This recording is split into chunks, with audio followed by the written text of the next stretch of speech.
ছেলে চিন্তায় পড়ে গেছে, কি থেকে কি খাবে ও বুঝে উঠতে পারছে না। ওর বাবাকে ডিসাইড করতে বলল যে কি খাবে। পরে ওর বাবা ভাবলো আমার ছেলের পছন্দের খাবারগুলোই আমি আজকে অর্ডার করব। ছেলে যা যা খেতে চাইছে সেই জিনিসগুলোই একটা একটা করে অর্ডার করা হলো। আজকে এই সাইডটাই বসেছি, এই সাইডটাই হচ্ছে রোবট সিস্টেম আছে, সেটা আমার ছেলে খুবই পছন্দ করে। অবশেষে এই 3টে জুস অর্ডার করা হয়েছে। জুস বলে না ড্রিঙ্ক বলে সেটা বুঝে উঠতে পারছি না।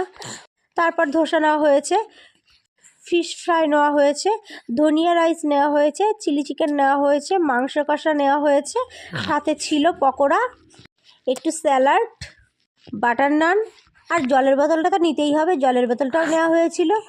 এত পরিমাণে খাওয়া দাওয়া করেছি আমরা লাস্টে ফেলে দিয়ে চলে এসেছি। ধনিয়া রাইসটা আমাদের বেশি নেওয়া হয়ে গেছে, লাস্টে আমরা আর খেতে পারছিলাম না। ভিডিওটা কেমন লাগছে অবশ্যই কমেন্টস করে জানিও। টাটা।